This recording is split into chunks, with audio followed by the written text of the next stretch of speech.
चलिए निकालिए। आज हम शुरू करेंगे सेकंड यूनिट। फर्स्ट यूनिट आपकी कंप्लीट हो चुकी है, ठीक है। सेकंड यूनिट में है हमारा model of teaching, Bruner concept attainment model, mastery learning model, inquiry training model, glacier basic teaching model, और दूसरा आएगा आपका स्ट्रेटजीज ऑफ टीचिंग, जिसमें आपका आएगा simulation, brainstorming, lecture method, demonstration method and team teaching, ठीक है। आपका जो फर्स्ट है, मॉडल में से आपका 16 मार्क्स का क्वेश्चन बनेगा, और जो ये स्ट्रेटजीज हैं इनमें से आपका क्या है बेटा 4 मार्क्स का क्वेश्चन बनेगा, ठीक है। निकाल लीजिए अब।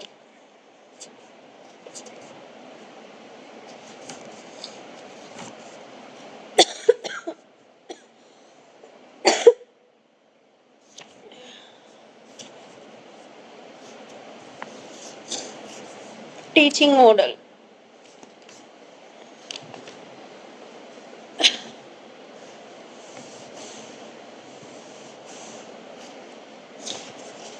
सबसे पहले बात करेंगे हम what do you mean by teaching model, ठीक है। फंडामेंटल एलिमेंट्स क्या है, या बोल सकते हो आप प्रिंसिपल क्या है इसके, ठीक है। और उसके बाद हम आएंगे अलग अलग मॉडल्स के ऊपर, ठीक है।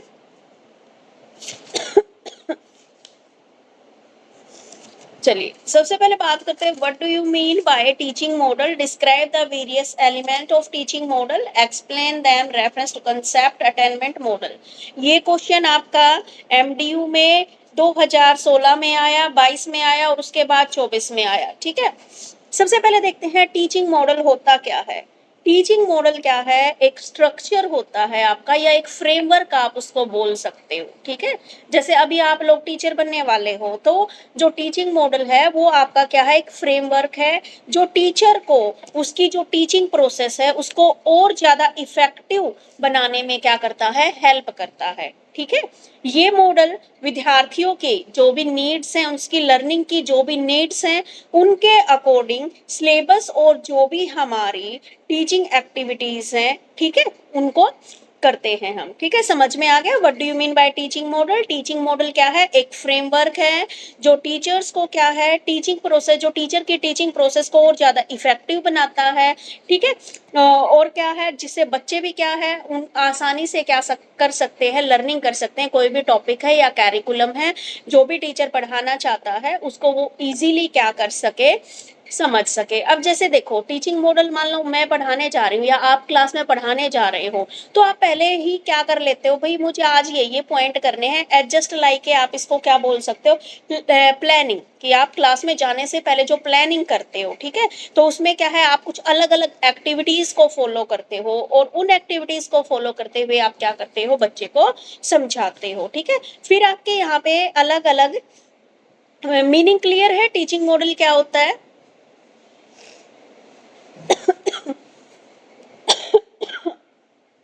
सेकंड आपका, अब अलग अलग लोगों ने क्या है, अलग अलग क्या है डेफिनेशन दी है। आपको जिसकी भी डेफिनेशन इजी लगे आप उसकी डेफिनेशन याद कर सकते हो, ठीक है। अकॉर्डिंग टू वैली एंड जोए 1978 के according, a teaching model consist the guidelines for designing educational activity and environments it a specific way of teaching and learning that are instead to achieve certain kind of goals, ठीक है। यानी कि जो teaching model है वो आपकी teaching activity और आपका जो टीचिंग इन्वायरमेंट है उसको डिजाइन करने के लिए क्या होती है, गाइडलाइन सेट करता है। ये आपकी टीचिंग को और लर्निंग का क्या है, एक ऐसा तरीका आपके सामने पेश करता है जिससे आप अपने टीचिंग के ऑब्जेक्टिव्स को अचीव करने में हेल्प कर सकता, ठीक है। कहने का मतलब ये है कि ये हमारी जितनी भी एक्टिविटीज होती है वो हमें गाइडलाइंस देते हैं टीचिंग में, भाई हमें ऐसे ऐसे पढ़ाना है, ठीक है। जिससे हम क्या है, हमारा ऑब्जेक्टिव क्या है, मेरा ऑब्जेक्टिव क्या है, ताकि मैं अपने बच्चों को इजीली क्या है उनको समझा सकूं, जो भी टॉपिक कराऊं वो उनको इजीली समझ में आ सके, ठीक है।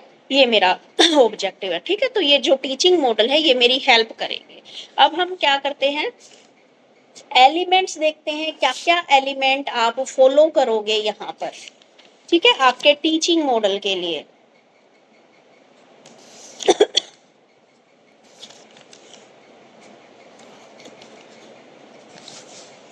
देखो, सबसे पहले बात आती है आपकी, जब भी कोई भी टीचिंग मॉडल आप बनाते हो, सबसे पहले होता है focus, syntax, principle of reaction, social system, support system, application. ठीक है, इसमें एक आपकी बुक में 5 दिए मिलेंगे, 5 ही है ना, focus, syntax, social system, support system and application. इसमें एक ज्यादा दे रखा है, थर्ड वाला पॉइंट। यस मैम 5 है। हाँ 5 ही है, 5 नो ही मैम 6 है 6। 6 है, ठीक है कोई बात नहीं। यस ऑलमोस्ट मैम बुक एक में, एक्स्ट्रा है। हाँ जी, ऑलमोस्ट बुक में 5 मिलेंगे, तो आप थर्ड वाला चाहो तो स्किप कर सकते हो। ठीक है, क्योंकि सभी बुक्स में okay ma'am. Focus, syntax, social system, support system and application, ठीक है, ये 5 ही होते हैं इनके। ये अब जो नई बुक्स आई उनमें एक एक्स्ट्रा दे रखा है। अब देखते हैं सबसे पहले फोकस क्या होता है। जब आप मॉडल करोगे ना, तो उन मॉडल में ये 5 पॉइंट दे रखे होंगे आपको उस मॉडल के अकॉर्डिंग। फोकस यानी कि आपका उद्देश्य क्या है, आपका लक्ष्य क्या है। फोकस किसी भी टीचिंग मॉडल का बेसिक आधार होता है। ये उस मॉडल के जो भी ऑब्जेक्टिव्स हैं उनको रेखांकित करता है। प्रत्येक टीचिंग मॉडल का ऑब्जेक्टिव ये सुनिश्चित करना होता है कि ये शिक्षार्थी के परिवेश के अनुरूप कुछ विशेष लक्ष्यों या उद्देश्यों की प्राप्ति में सहायक हो।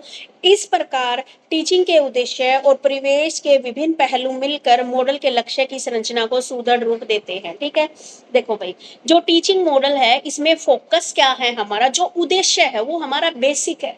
ठीक है, हमारा बेस है भाई। सबसे पहले तो हम अपने ऑब्जेक्टिव के लिए काम कर रहे हैं। अब आप लोग हैं बीएड कर रहे हो, तो आपका ऑब्जेक्टिव क्या है, आपका ऑब्जेक्टिव कि हमें टीचर बनना है। ठीक है, तो जो आपका फोकस होता है या जो ऑब्जेक्टिव होता है वो आपका आधार होता है। तो ऐसे ही क्या है, ये जो लक्ष्य है आपके, फोकस है या ऑब्जेक्टिव जिसको बोलते हो, ये आपके मॉडल का मेन आधार है। ये डिसाइड करते हैं कि एक स्टूडेंट को उस इन्वायरमेंट के अकॉर्डिंग उसको इस तरीके से पढ़ाया जाए ताकि जो भी उसके टीचिंग ऑब्जेक्टिव्स हैं उसको वह अचीव कर सके। ठीक है, तो ये बताया गया है आपका फोकस के अंदर। अब जैसे जैसे आप अगले मॉडल करोगे ना, तो उसमें आपको इसी तरीके से उस व्यक्ति के नाम के अकॉर्डिंग इसमें चेंज करते रहना, थोड़ा थोड़ा सभी में यही स्टेप फॉलो होंगे। उसके बाद आता है सिंटैक्स। सिंटैक्स संरचना, स्ट्रक्चर भी जिसको आप बोल सकते हो। तो सिंटैक्स से तात्पर्य है टीचिंग मॉडल के डिफरेंट डिफरेंट चरणों, यानी कि टीचिंग मॉडल के जो डिफरेंट डिफरेंट स्टेप हैं, जो एक्टिविटीज हैं, उनकी प्लानिंग करने, उनको एक निश्चित क्रम में व्यवस्थित करने। यह योजना टीचर्स के लिए क्या करती है, एक गाइडलाइंस का काम करती है, जिससे वे मॉडल को प्रभावी उपयोग कर सके।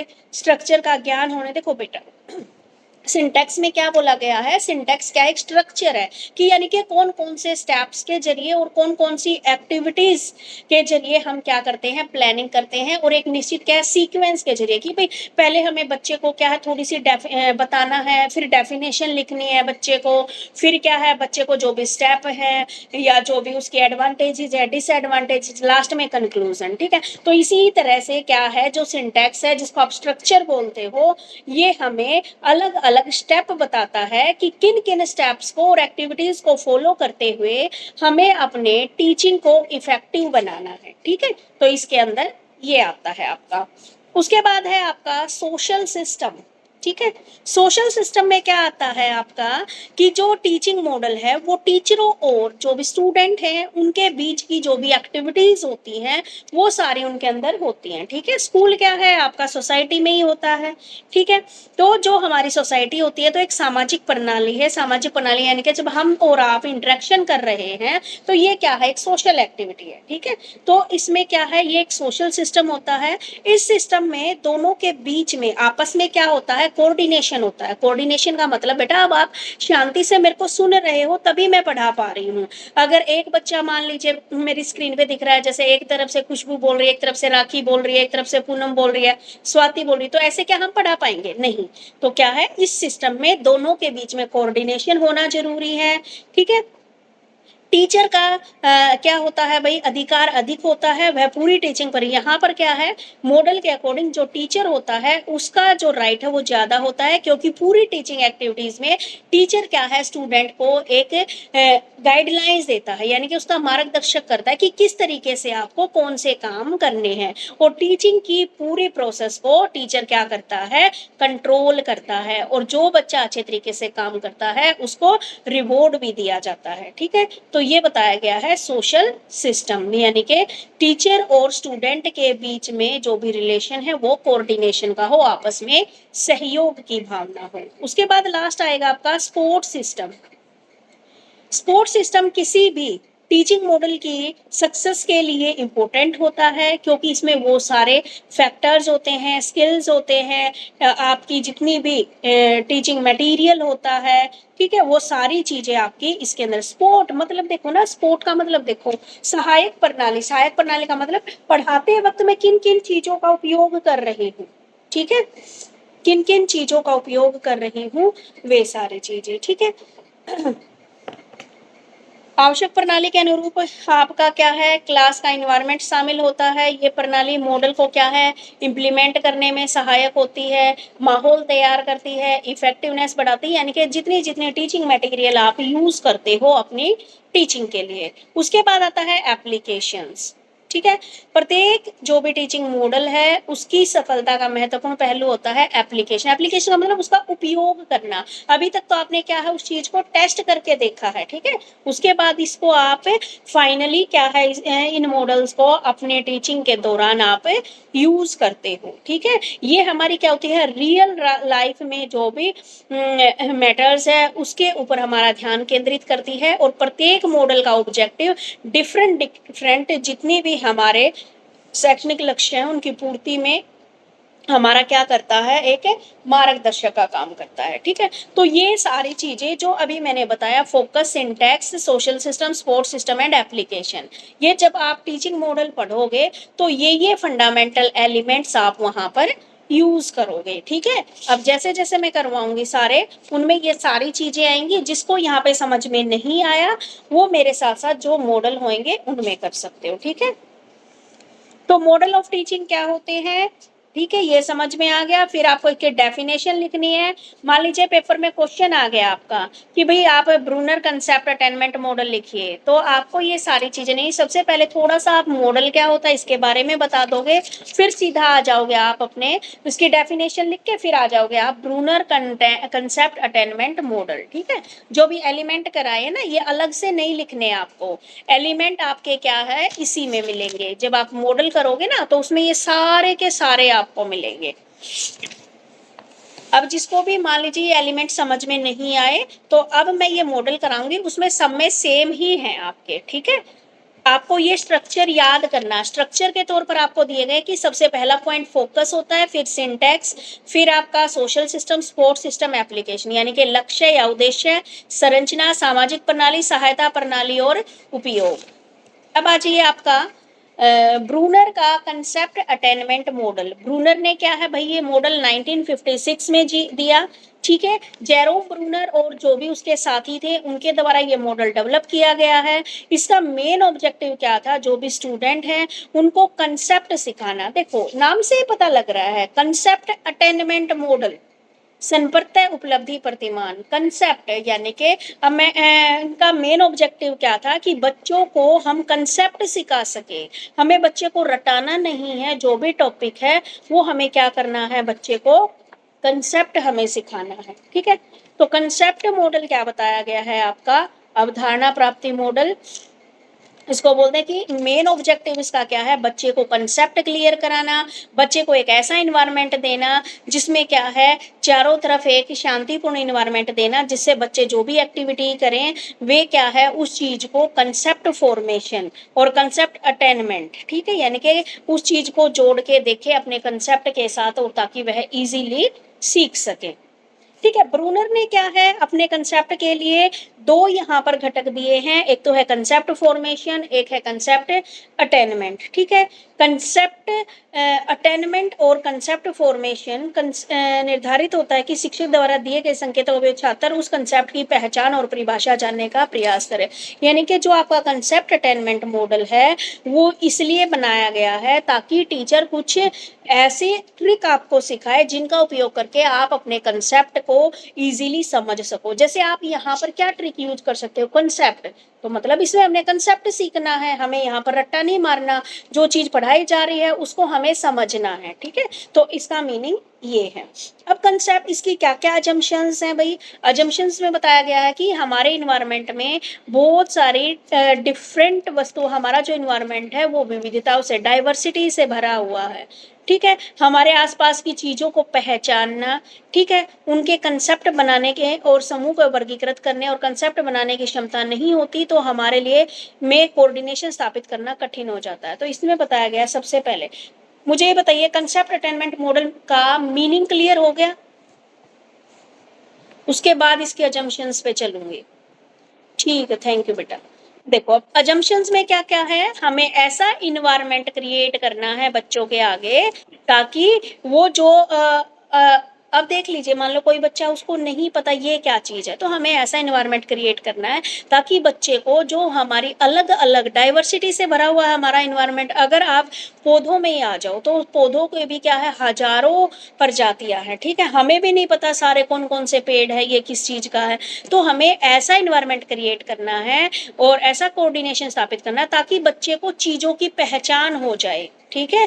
कि ये मान लीजिए पेड़ों की ही मैं बात कर रही हूँ, तो हमें पता, देखो मोटे मोटे पेड़ तो हमें पता है, ये नीम है, ये वो है, ये वो है, लेकिन फ्लावर्स में क्या है भाई, देखो मेरे को खुद भी नहीं पता कि ये किस चीज का फ्लावर है। रोज का पता है, दो चार और फ्लावर पता है, लेकिन अलग अलग डिफरेंट डिफरेंट टाइप के हैं। तो हमें ऐसा इन्वायरमेंट क्रिएट करना है कि बच्चा क्या है, उस कंसेप्ट को समझे, उसकी आइडेंटिफाई कर सके, ठीक है। दूसरा है, बच्चों को क्या है, हमें इस तरीके से समझाना है, हमें कॉम्प्लेक्स टू सिंपल बनाना है चीजों को, जो चीजें बच्चे को समझ में मैम नहीं। 1 मिनट। हाँ जी बेटे। मेरे लगाया, क्लास कंटिन्यू क्या बोल रहे हो पूजा, कीजिएगा। क्या बेटे। मैम नेट नहीं है इधर, जाइमर लगाया है तो कंटिन्यू नहीं हो पा रहा है, तो यूट्यूब पे सेंड कर दीजिएगा, ये क्लास खत्म होगा। हाँ हाँ मैं सेंड कर दूंगी, कर दूंगी। देखो बेटे,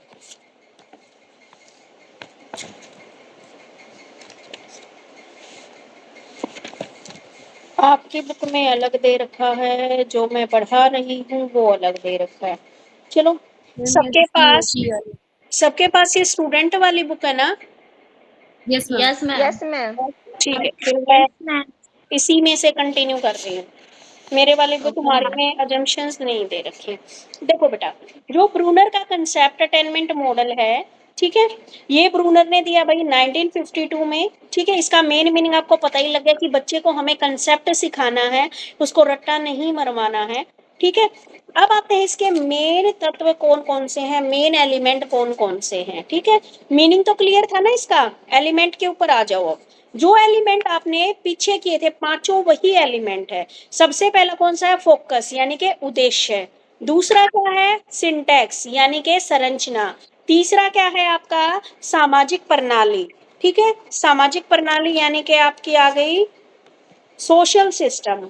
फोर्थ है आपका स्पोर्ट सिस्टम, आपके में दे रखा है मूल्यांकन प्रणाली या सहायता प्रणाली। लास्ट है आपका एप्लीकेशन प्रयोग, ठीक है। ये 5 भागों में आपके मॉडल को बांटा गया है और इसी को नहीं, ऑलमोस्ट सभी में यही 5 पॉइंट आएंगे, ठीक है।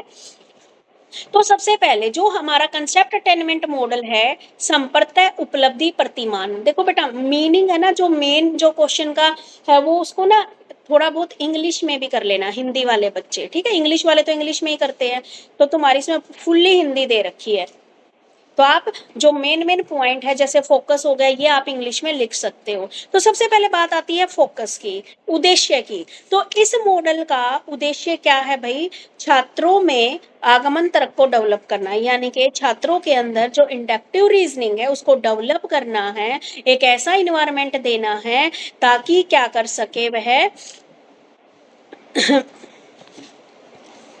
इसका उद्देश्य है किसी भी कंसेप्ट को सिखाना है। भाई कुछ भी हो, भाई इजी तो मेरी बुक में दे रखा है, जिससे आगमन तर्क पर समुचित विकास होता है। देखो भाई, आपको जोड़ना है अपने मॉडल के अकॉर्डिंग। आपका मॉडल क्या है? कंसेप्ट से रिलेटेड है। तो उद्देश्य, तो आपके मॉडल का मुख्य उद्देश्य क्या है? किसी भी कंसेप्ट को सिखाना। ठीक है, इसका उद्देश्य छात्रों में जो लॉजिकल रीजनिंग है उसको डेवलप करना है। ठीक है, ताकि जो स्टूडेंट है वो आसानी से कंसेप्ट को सीख जाएं और अपनी लाइफ में डिफरेंट डिफरेंट सिचुएशन के अकॉर्डिंग उन कंसेप्ट को यूज कर सके। इस मॉडल के माध्यम से जो स्टूडेंट है वो जो भी एक्टिविटीज होती हैं उनका वर्णन करना सीखते हैं। डिफरेंट डिफरेंट जो भी इवेंट होते हैं, जो भी वस्तुएं हैं, उनकी सटीक वर्गीकरण करने में, यानी कि उनको क्लासिफाई करने में उनकी मदद करता है। ठीक है, अब क्या लिखोगे बताओ मुझे एक बार, इसका फोकस में क्या लिखोगे? कौन सा बच्चा बताएगा?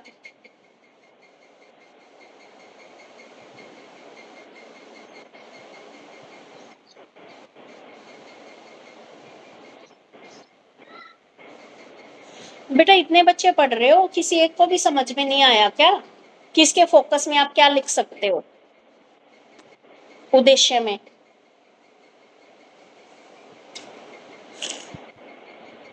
मैम ब्रूनर्स के कोडिंग कॉन्सेप्ट अटेनमेंट मॉडल के अंदर हम उद्देश्य में ये लिख सकते हैं कि ब्रूनर के द्वारा उसने हमें ये विद्यार्थियों को चीज़ों को समझाने पे फोकस किया है, उसको रटवाने पे ही नहीं किया है। हाँ जी, और इसमें हम कोई भी हम एग्जाम्पल या मॉडल के द्वारा हम बच्चों को कॉन्सेप्ट क्लियर करा सकते हैं एक्टिविटी की तरह, प्रैक्टिकल्स के थ्रू। ये फोकस के अंदर हम ऐसे लिख सकते हैं। वेरी गुड बेटे। मैम मैम बच्चों को हम विभिन्न घटनाओं के द्वारा समझा सकते हैं, एग्जाम्पल दे के बता सकते हैं। तो उसको रटवाने की जगह हम उनको एग्जाम्पल दे के समझा सकते हैं कि इसको ऐसे करना चाहिए। ठीक है, तो इन सब चीज़ों से हम उनके उद्देश्य की प्राप्ति कर सकते हैं। बच्चों को हाँ कुछ भी जी, कंसेप्ट हम आसानी से समझा सकते हैं। हाँ, यानी कि मेन फोकस में क्या आ गया? वही बात है जो मीनिंग में था कि बच्चे को हमें कंसेप्ट सिखाना है। देखो बेटा, जितना आप क्लास में आप एक्टिव रहोगे ना, एक्टिविटी करा के भी तो सिखा सकते हैं हम। वो आएगा बेटा। ये अलग अलग मॉडल आएंगे। अभी तो ये ब्रूनर का है कि हमें कंसेप्ट सिखाना है, आगे ना अलग अलग मॉडल है, वो सबने अपनी अपनी राय दे रखी है। तो एक्टिविटी वाला भी आएगा, mastery learning model, inquiry training model, glacier basic teaching model. ठीक है, आपका जो एक्टिविटी वाला है डेमोन्स्ट्रेशन में आएगा। ठीक है, अब आते हैं हम, फोकस आपको अच्छे से समझ में आ गया। दूसरा आते हैं हम सिंटैक्स के ऊपर।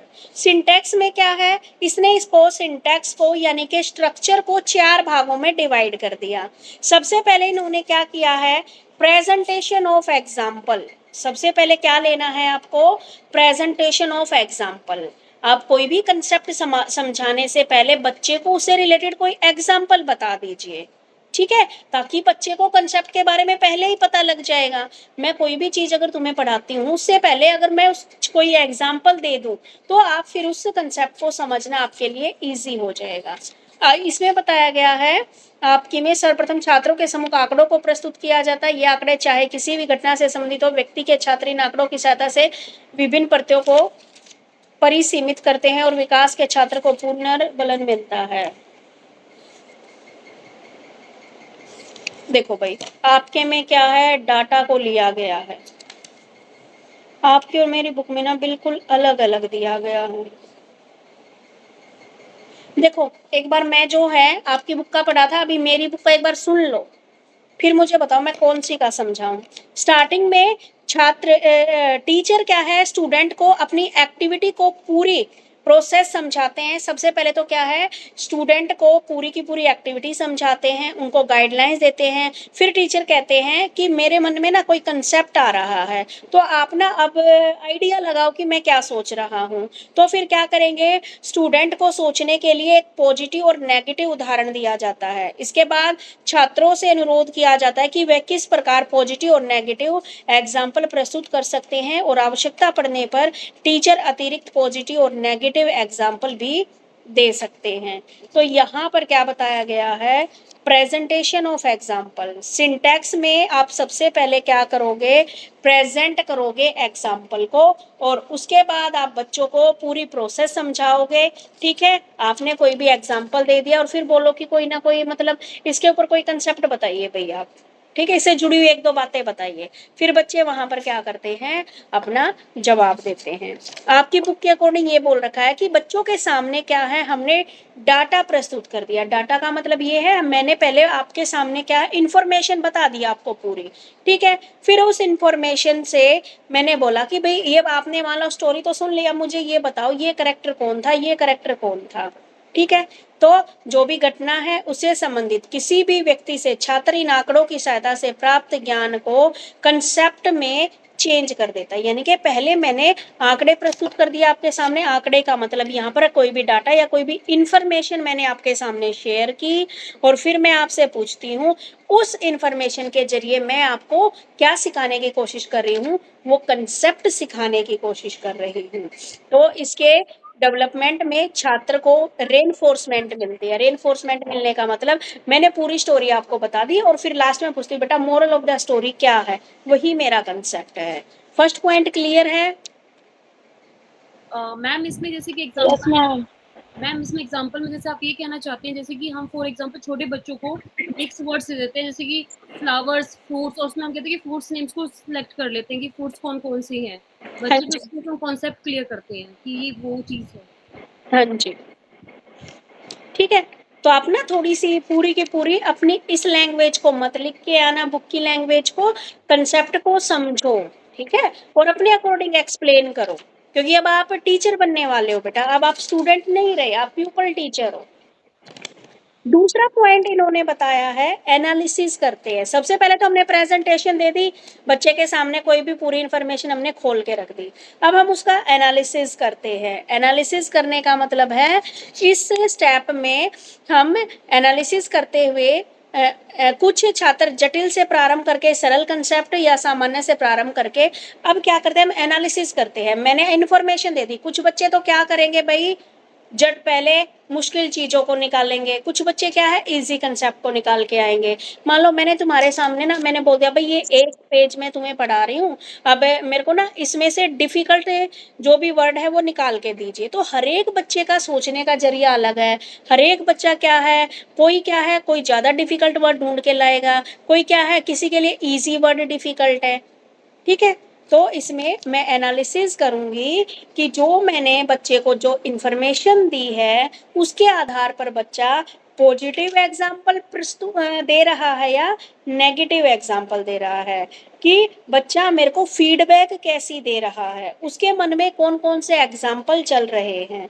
ठीक है, तो इसी की हम क्या करते हैं, यहाँ पर एनालिसिस करते हैं। कुछ बच्चे तो क्या करते हैं, इजी से लेकर कॉम्प्लेक्स की तरफ जाते हैं, और कुछ बच्चे क्या करते हैं भाई हम पहले मुश्किल चीजें करेंगे। देखो मैं पहले पढ़ती थी ना, कई बच्चे तो ऐसा होता है कि पेपर के टाइम में स्टार्टिंग से पढ़ते हैं। ठीक है, स्टार्टिंग से लेकर लास्ट वाली बुक पे जाते हैं।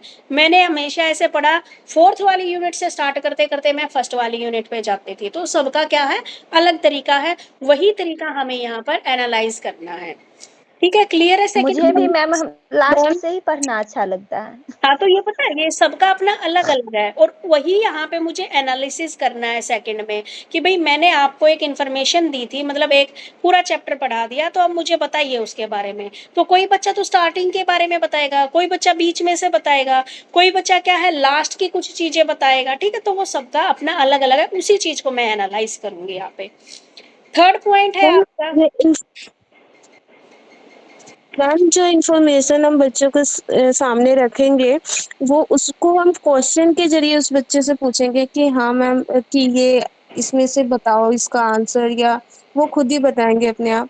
आप दोनों तरीकों से पूछ सकते हो, क्योंकि आपका मेन ऑब्जेक्टिव क्या है, कंसेप्ट को क्लियर कराना। आपने पूरा चैप्टर पढ़ा दिया, या तो आप क्वेश्चन के जरिए उनसे पूछ सकते हो, जैसे मैं आपसे पूछ रही हूँ अभी, या मैं आपको ही बोल दूंगी बेटा जो आपको समझ में आया ना वो मुझे बताओ। तो किसी बच्चे को तो अब आप देखो, कोई बच्चे मूवी देखने चला गया, आपके या कोई मान टॉपिक दे के उसके बारे में बोलने के लिए बोलेंगे। हाँ जी, अब आप ये भी तो देख सकते हो, आपने मूवी देखी, कुछ बच्चे तो क्या है जो हीरो है उस वाले डायलॉग बोलेंगे, कुछ बच्चे क्या है जो विलन है उस वाले डायलॉग बोलेंगे। तो हर एक व्यक्ति अलग अलग पर्सनैलिटी से इफेक्ट होता है ना।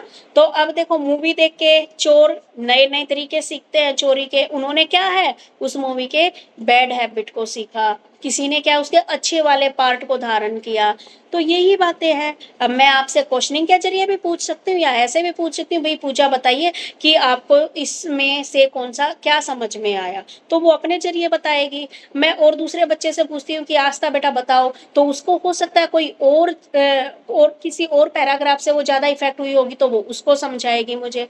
ठीक है, अभी मान लो मैं आपसे इसी के बारे में पूछ लूँ, कंसेप्ट अटेनमेंट मॉडल क्या होता है। अगर तुम 10 बच्चे जवाब दोगे ना तो 10 बच्चे उसको अलग अलग तरीके से रिप्रेजेंट करोगे, किसी का भी रिप्रेजेंट करने का तरीका एक जैसा नहीं होगा। ठीक है, तो यही बात हम यहाँ पर एनालाइज करते हैं कि कोई बच्चा तो पॉजिटिव वे में बता रहा है, कोई बच्चा उस चीज की नेगेटिव चीजें बता रहा है। ठीक है, आ गया समझ में। Okay ma'am, yes. उसके बाद है सेकंड थर्ड पॉइंट आपका, इस मॉडल के अंतर्गत छात्र अपनी आयु और एक्सपीरियंस के आधार पर डिफरेंट कंसेप्ट को एनालिसिस करते हैं। जैसे जैसे उनकी एज बढ़ती है वो क्या है उनका जो ऑब्जेक्टिव होता है कंसेप्ट को लेकर उसमें भी क्या होता है इंक्रीज होता है, कंसेप्ट को लेकर इंक्रीज। देखो भाई अब पहले जैसे अब नहीं हो आप, 2 साल बाद आज हो वो नहीं रहोगे, 10 साल बाद जो आज है वो नहीं रहोगे। मतलब आपका जैसे जैसे एज बढ़ेगी जैसे जैसे एक्सपीरियंस बढ़ेगा। अब देखो तुम खुद महसूस कर रहे होगे, आप याद करने बैठते होगे आपको याद कुछ नहीं होता होता है किसी बच्चे के साथ ऐसा, या याद कर लेते हो? नो मैम, नो मैम, जैसे स्कूल टाइम में होता था नहीं हो पाते वैसे। सही सिंटेक्स के अंदर हमें लिखने होंगे। हाँ जी, मतलब कि आपको Yes, जो ma'am. Brunner's model teaching theory आता है जैसे एग्जाम में, तो हमें पहले teaching to analyze the thinking, what the child develop in its thinking. हाँ जी, एंड मैम इसमें जो सेकंड है इसमें भी ऑलमोस्ट सेम ही है, सिंटेक्स एनालिसिस ऑफ है। Selection model. हाँ जी, मैम ये सब चीजें इतना सब कैटेगरी में दे रखी हैं, तो हमें इसे पूरे एक पैराग्राफ में सिंटेक्स को एक्सप्लेन करना है या फिर देखो सब बेटा, कैटेगरी वाइज? मतलब अगर आपको कैटेगरी वाइज याद रह जाए तो ठीक है, ठीक है, ना रहे तो आप पैराग्राफ में करके आ जाना, कोई दिक्कत नहीं है। ठीक है, ठीक है। अब आपको आपके पॉइंट क्लियर हो गए? Yes ma'am. बेसिकली मैम हमें यही बताना है ना कि पहले नॉलेज ma'am. ट्रांसफर की जाती है हाँ फिर उसे जी, चेक किया जाता है। बेसिकली सिंटेक्स का काम यही है ना? हाँ जी, ठीक है, ओके। हाँ जी, आप आंचल से ही बोल रहे हो, आप एग्जाम्पल लेके जो कर रहे हो। अब देखो थर्ड पॉइंट जो आता है मेन पॉइंट हमारा सोशल सिस्टम।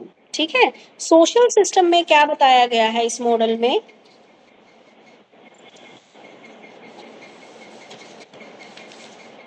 एक मिनट,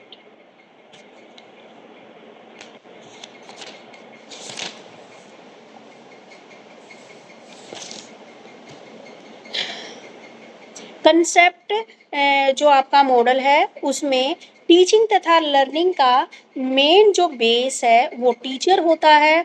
टीचर को स्टूडेंट की अपेक्षा अधिक इम्पोर्टेंट वैल्यू दी जाती है क्योंकि वह क्या करता है आपके सामने जो भी एलिमेंट्स है उनको प्रेजेंटेशन करता है, उनको प्रेजेंट करता है, प्लानिंग बनाता है, जितने भी स्टूडेंट हैं उनको गाइडलाइन प्रोवाइड कराता है। तो ये जितना भी टोटल जो टीचर का जो बिहेवियर होता है उसका मेन ऑब्जेक्टिव छात्रों को कंसेप्ट फॉर्मेशन में सहायता प्रदान करना है और टीचर की छात्रों के सम्मुख उपयुक्त वातावरण का निर्माण करना है।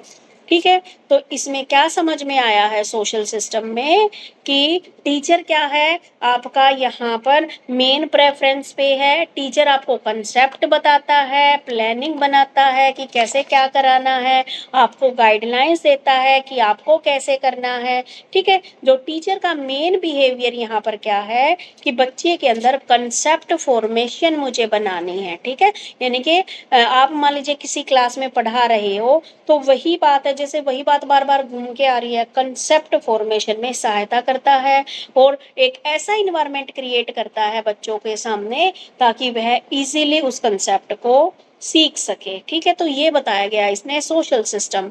ठीक है, सोशल सिस्टम में एक दो बातें आप अपनी तरफ से भी जोड़ सकते हो सामाजिक प्रणाली में कि हम क्या है, मनुष्य एक सामाजिक प्राणी है, समाज में रहता है, हमारा स्कूल है या जो भी है समाज में रहकर ही वह सारी चीजें सीखता है। तो इसी तरह शिक्षक और छात्र का भी क्या है, एक सामाजिक रिश्ता है, वो क्या स्कूल में आकर मिलते हैं। फिर आप ये सारी चीजें यहाँ पे लिख सकते हो जो अभी आपने समझी है। क्लियर है बेटे? बेटा एक एक पॉइंट इसीलिए क्लियर करा रही हूं ताकि अगले 3 मॉडल आप खुद से कर सको, इस लायक हो जाओ, मेरे को बार बार ना पढ़ाने पड़े। आगे आ जाओ। उसके बाद आता है आपका सोशल सिस्टम के बाद स्पोर्ट सिस्टम और आपकी बुक में मूल्यांकन प्रणाली जो दे रखा है। इस मॉडल के अंतर्गत हम जितने भी स्टूडेंट हैं उनके सामने कंसेप्ट फॉर्मेशन के लिए जितनी भी आवश्यक मटेरियल होता है, ठीक है, वो मटेरियल हम क्या करते हैं, रिप्रेजेंट करते हैं। ठीक है, जिसके आधार पर छात्र जितने भी डाटा है उसको कलेक्ट करते हैं और कंसेप्ट का निर्माण करते हैं। इसमें वो ऐसे टाइप और ऑब्जेक्टिव टाइप दोनों तरीके से क्या करते हैं, उनका मूल्यांकन किया जाता है। ठीक है, इसमें क्या बताया गया है, ये जो मॉडल है इसका उपयोग करते हुए टीचिंग इस तरह से कराई जाती है ताकि बच्चे को कंसेप्ट क्लियर हो सके। स्पोर्ट सिस्टम में हम अपने कंसेप्ट को क्लियर कराने के लिए जो जो मटेरियल यूज कर रहे हैं, जैसे हम ब्लैक बोर्ड का यूज कर रहे हैं या फिर फ्लैश कार्ड का यूज कर रहे हैं, आप प्रोजेक्टर का यूज कर रहे हो, ठीक है, तो वो सारी चीजें आपकी किस में आएगी, स्पोर्ट सिस्टम में आएगी। यानी कि वो सारी चीजें जैसे आप अपनी बुक्स का भी ले सकते हो, टेक्स्ट बुक भी आप ले सकते हो, ठीक है, कि इनके जरिए हम बच्चे को क्या करवा रहे हैं, कंसेप्ट क्लियर करवाना चाहते हैं। तो ये सारा मटेरियल किसके अंदर आ जाएगा, स्पोर्ट सिस्टम। यानी कि एक बच्चे को कंसेप्ट क्लियर कराने के लिए आप जिन जिन टीचिंग मटेरियल का यूज कर रहे हो वो सारे आपकी क्या कहलाती है, सहायक प्रणाली कहलाती है। और बच्चे में इसमें हम क्या करते हैं, ऑब्जेक्टिव टाइप से या ऐसे टाइप से, दोनों टाइप का हम बच्चे से लास्ट में क्या करते हैं, इवेल्युएशन करते हैं। ये भी तुम्हारा इवेल्युएशन वाला पॉइंट दे रखा है, लेकिन ये है स्पोर्ट सिस्टम। तो सारा का सारा ना इस पे स्पोर्ट सिस्टम, टीचिंग मटेरियल या टीचिंग एड्स के रिगार्डिंग आपको यहाँ पे लिखना है। उसके फॉर बाद एग्जांपल चार्ट एंड मॉडल्स जैसे हाँ कि जी, यस, मैम इसमें हम बच्चों के बारे में नहीं बता सकते, जैसे बच्चे ने क्या हमें रिस्पांस दिया, अच्छा रिस्पांस दिया या बुरा रिस्पांस दिया। इसमें लिखा है ना कि छात्रों के सम्मुख सकारात्मक या नकारात्मक किसी भी रूप में हो सकता है। तो मैम इसमें हम बता नहीं सकते बच्चे के बारे में भी कि बच्चे का पॉजिटिव रिजल्ट आया या नेगेटिव रिजल्ट आया, या बच्चे ने क्या माइंड सेट किया अपना हाँ उस जी, टॉपिक के अकॉर्डिंग। इवेल्युएशन आपकी बुक में इवेल्युएशन पॉइंट ऑफ व्यू से जोड़ा हुआ है इसको, स्पोर्ट सिस्टम को, ठीक है। ओके, तो तो मैम हम आपको ये पॉइंट नहीं लिख सकते, हम सिर्फ मटेरियल्स के बारे में ही लिख सकते हैं कि हमने नहीं, बच्चों को सिखाने के आप कौन ये कौन से मटेरियल। नहीं, मटेरियल के बारे में भी लिखो, और ताकि हम इस मटेरियल का यूज करते हुए हम ये इवेल्युएट कर सके कि बच्चे ने कंसेप्ट सीखा है, बच्चे ने उस कंसेप्ट के पॉजिटिव पॉइंट को सीखा है या नेगेटिव पॉइंट को सीखा है, ठीक है। दैट मीन्स मैम हम दोनों को कंबाइन करके लिख कंबाइन सकते कर हैं ना। सकते, हाँ जी। अब मैं ना ओके मैम, थैंक यू जैसे मैम। ये मेरे पास 2 बुकें लेके चल रही हूँ, दूसरी बुक में तो अभी जैसे इन्होंने दे रखा है ये ब्लैक बोर्ड वाला एग्जाम्पल, आपकी बुक में इसने इवेल्युएशन करके जोड़ रखा है। आगे देखो भाई, एप्लीकेशंस उपयोग में क्या आता है, ये मॉडल जितने भी आपके स्टूडेंट हैं उसके कंसेप्ट को सीखने में, इंडक्टिव रीजनिंग को सीखने में अत्यधिक क्या बनाता है, प्रभावी साबित होता है। यानी कि बच्चे को कंसेप्ट फॉर्मेशन में कोई भी रीजनिंग बच्चे को हमें सिखानी है तो उसके लिए ये जो मॉडल है ये इफेक्टिव मॉडल है, ठीक है। कंसेप्ट की एजुकेशन देने के लिए कोई भी रीजनिंग, इसके द्वारा स्टूडेंट डिफरेंट जो भी सब्जेक्ट हैं उसमें जो भी कॉम्प्लेक्स कंसेप्ट आता है उसको आसानी से सीख सकते हैं। क्लास में जो भी आपकी लैंग्वेज है या मैथ से रिलेटेड जितनी भी टीचिंग है उन सब में इस तरह का ही उपयोग किया जाता है। इसके द्वारा टीचिंग के जितने भी बेसिक कंसेप्ट हैं उनको इजीली हम बच्चे को अंडरस्टैंड करवा सकते हैं। इसके द्वारा लैंग्वेज टीचिंग में जो भी हमारी हमारी व्याकरण है, शब्द रचनाएं हैं, उनका भी ज्ञान हम आसानी से करवा सकते हैं। ठीक है, यही था आपका ये 5 पॉइंट इस मॉडल के अंदर। ठीक है, अब इसमें कुछ इसके जो आपका मॉडल है इसके कुछ एडवांटेजेस दे रखी है, कुछ इसकी क्या है डिसएडवांटेजेस दे रखी हैं, और फिर कुछ क्या है सुझाव दे रखे हैं। अब देखो भाई, कुछ कुछ जो भी बंदा कोई नई चीज देता है तो उसकी क्रिटिसाइज करने वाले भी लोग होते हैं। तो अब देखते हैं इस कंसेप्ट के, ये जो मॉडल आपने पढ़ा है इससे क्या क्या बेनिफिट होगा हमें। सबसे पहले तो जो आपकी इमेजिनेशन पावर है या जो आपकी स्किल है वो डेवलप होती है। कैसे डेवलप हुई? अब आपने रट्टा नहीं मारा, यहाँ पे आपने कंसेप्ट को समझने की कोशिश की है। ठीक है, दूसरी बात यहाँ पर जो आपकी रीजनिंग एबिलिटी है उसको डेवलप किया जा रहा है। ठीक है, तीसरा आपके अंदर सेल्फ स्टडी की हैबिट को डेवलप करना कि बेटा आप खुद पढ़ो और कंसेप्ट को समझो, रटो मत। तो इससे क्या होगी, जब आप कंसेप्ट को समझना सीख जाओगे तो आपके अंदर सेल्फ स्टडी की हैबिट डेवलप होएगी। उसके बाद है आपका व्यक्तिगत ध्यान। इस प्रकार का जो टीचिंग मॉडल है उसमें व्यक्तिगत ध्यान को बड़ी सीमा तक अपनाया जा सकता है, यानी कि आपका पर्सनल, आपको कोई भी कंसेप्ट सीखना है ना, अगर मान लो आपका ध्यान उस चीज को सीखने की तरफ नहीं है तो आप उसको नहीं सीख पाओगे।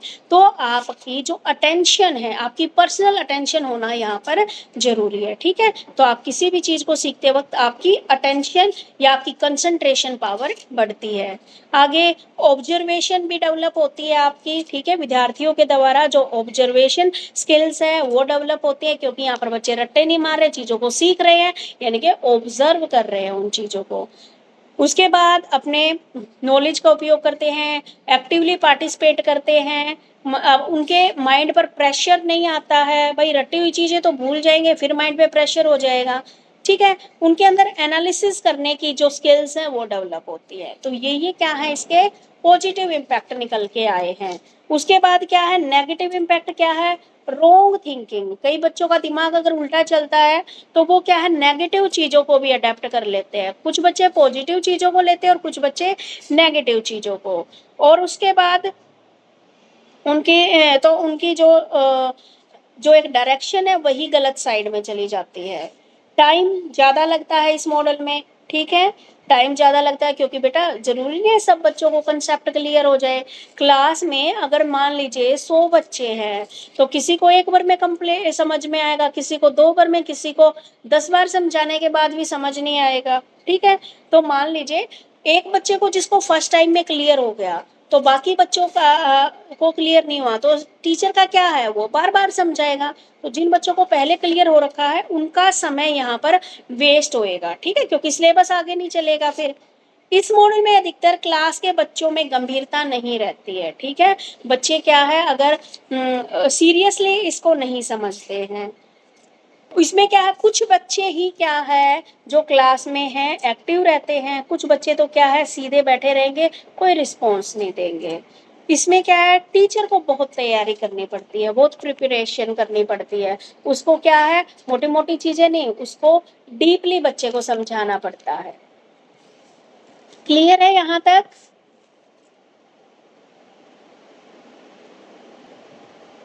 Yes ma'am.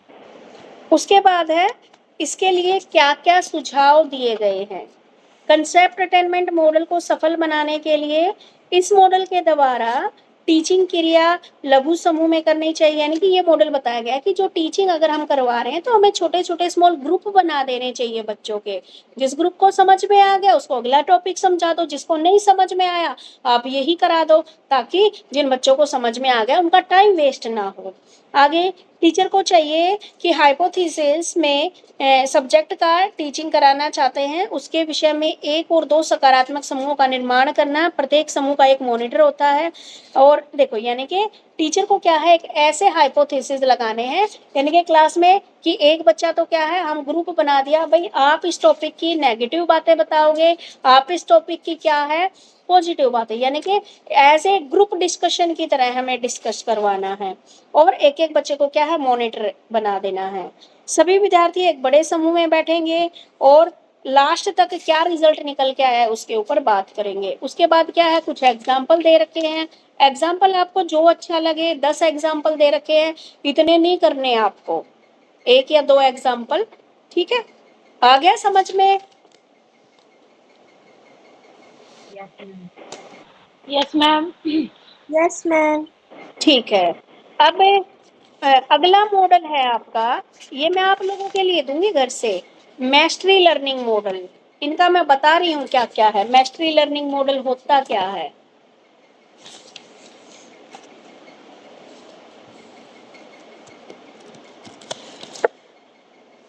मैस्टरी लर्निंग मॉडल एक इफेक्टिव टीचिंग हमारा पर्सपेक्टिव है, जिसका उपयोग स्कूल में और जो भी ट्रेनिंग प्रोग्राम है उनके अंदर कराया जाता है, ताकि बच्चों का जो रिजल्ट है वो और अच्छे से आ सके। ये जो मॉडल है ये हमारे बिहेवियरल सिस्टम परिवार का हिस्सा है। ये कैरोल के द्वारा ये मॉडल दिया गया। इसमें क्या है, अगर विद्यालय शिक्षा में विफलता, उसके कारण छात्रों की बढ़ने वाली निराशा और संसाधनों की बर्बादी की समस्या को हल करने के लिए डेवलप किया गया।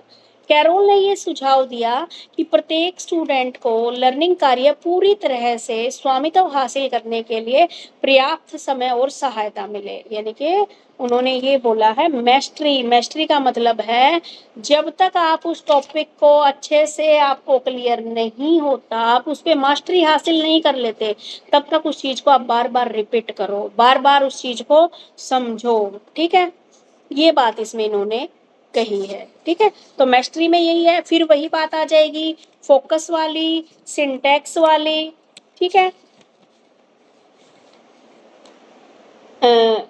सोशल सिस्टम, स्पोर्ट्स सिस्टम, वही 5 पॉइंट इसमें आ जाएंगे। फिर मैम इसमें जो मास्टरी वाली में है, इसमें जो दे रखा है उसमें नाम थोड़ा अलग अलग है, तो वो नाम मतलब पहले जैसा ही है, जिसमें पहले में उद्देश्य था, फिर संरचना, फिर ये सब। वही तो है। इसमें लिखा है केंद्र बिंदु, तो संरचना, एक फिर मिनट, प्रतिक्रिया का सिद्धांत, ये सब सेम है, मतलब हम सेम पॉइंट लिख सकते हैं उसके अंदर भी। हाँ जी बिल्कुल लिख सकते हो। देखो, केंद्र बिंदु का फोकस लिख देना, ठीक है, या उद्देश्य। ओके। दूसरा वही है संरचना वाला, सिंटैक्स वाला। तीसरा पॉइंट है जो मैंने बोला था ना, किसी की बुक में 6 दे रखे हैं, किसी की बुक में 5 दे रखे हैं। उपयोगी। ठीक है, प्रिंसिपल वाला किसी ने दे रखा है, किसी ने नहीं यस दे मैम, रखा। उसके सोशल बाद वाला। फिर वही सामाजिक व्यवस्था, सोशल सिस्टम, फिर वही सहायक प्रणाली, सपोर्ट सिस्टम, और फिर वही एप्लीकेशन। फिर इसके नियम बता दिए कहाँ कहाँ उपयोगी है। उसके बाद है इंक्वायरी ट्रेनिंग मॉडल। इंक्वायरी में जब आप पूछ कर किसी से, मान लो मैंने समझा दिया, आपको टॉपिक समझ में नहीं आया, आपने दीक्षा से पूछ लिया, भाई तेरे को समझ में आ गया मुझे बता दे, या फिर आपने सोफिया से पूछ से, जब आप पूछताछ कर किसी चीज को पूछ कर किसी चीज को क्लियर करते हो, तो वो इंक्वायरी ट्रेनिंग मॉडल के अंदर आप इंक्वायरी करके किसी चीज को सीख रहे हो। इसमें भी वही बनाने हैं आपको, फोकस, सिंटैक्स, ठीक है, सोशल सिस्टम, इवैल्यूएशन, एप्लीकेशन। ठीक है, यानी कि आपको लेना ओके मैम। वही है, 5 पॉइंट वही लेने हैं आपको। उसके बाद है आपका ग्लेजर का बुनियादी शिक्षण मॉडल। कितने मॉडल दे रखे हैं भाई? 3 मॉडल हैं, mastery learning model, inquiry training model, glacier basic teaching model. अब मुझे 3 बच्चे ऐसे बता दो जो कल इनको एक एक को मैस्टरी लर्निंग मॉडल कौन एक्सप्लेन करेगा कल कल की क्लास में? मैम मैं स्वाति। स्वाति, 1 मिनट में नाम लिख लूं, फिर तुम बोलते हो। मैम आस्था। 1 मिनट बेटा, पूजा। 1 मिनट, 1 मिनट। स्वाति, आप मैस्टरी लर्निंग बताओगे ना? Master yes ma'am. Inquiry training model कौन? मैम आस्था। सोफिया। सोफिया, ठीक है बता। Yes ma'am. उसके बाद Glaser basic teaching model, ma'am हम पूजा। पूजा, ठीक है। तो कल के लिए इन बच्चों का नाम है। आगे के लिए अब जैसे आंचल ने भी हैंड रेज किया है, ज्योति ने भी कर रखा है, ठीक है, वो टीचिंग स्ट्रेटजी करके आएंगे। एक तो लेक्चर मेथड क्या होता है, जैसे अब हम पढ़ा रहे हैं लेक्चर मेथड है। एक टीम टीचिंग क्या होती है, आप आंचल लेक्चर मेथड कर दोगे ना, ये नहीं है कि कल ही सबका नंबर आ जाएगा, कल नहीं आया तो मैं परसों करवाऊंगी। आंचल लेक्चर मेथड क्या होता है, टीम टीचिंग ज्योति, ओके मैम। ठीक है, आप ये टॉपिक कर लेना है। हो गया ना सब? मेरा ग्लेशियल मॉडल है ना मैम मेरा। हाँ जी, पूजा हाँ का। जी। पहले तो मॉडल ही करवाऊंगी बेटा, और ये जो ठीक है बाद मैम। वाले बच्चे हैं इनका नंबर आएगा तब हो सकता है परसों भी के लिए भी शिफ्ट हो जाए इनका। ठीक है, ओके मैम। आज के में ओके कोई मैम। दिक्कत है? No ma'am. बस नो आप मैम। आपको मेन क्या करना है इन मॉडल में, इनका जो मीनिंग क्लियर कर लो, पॉइंट सारे सेम वही है, और फिर उन पॉइंट को ना इस मॉडल के अकॉर्डिंग एक्सप्लेन कर दो आप। Okay ma'am. ठीक है, क्योंकि पेपर में आपको रट्टे मारी हुई चीजें याद नहीं रहेंगी बेटे। मैम एग्जाम कब तक होंगे? जून में होंगे बेटे। ओके मैम, आप ये मैम एक 3 बार बुक फिर से बोल कराओगे दीजिए ना? ना।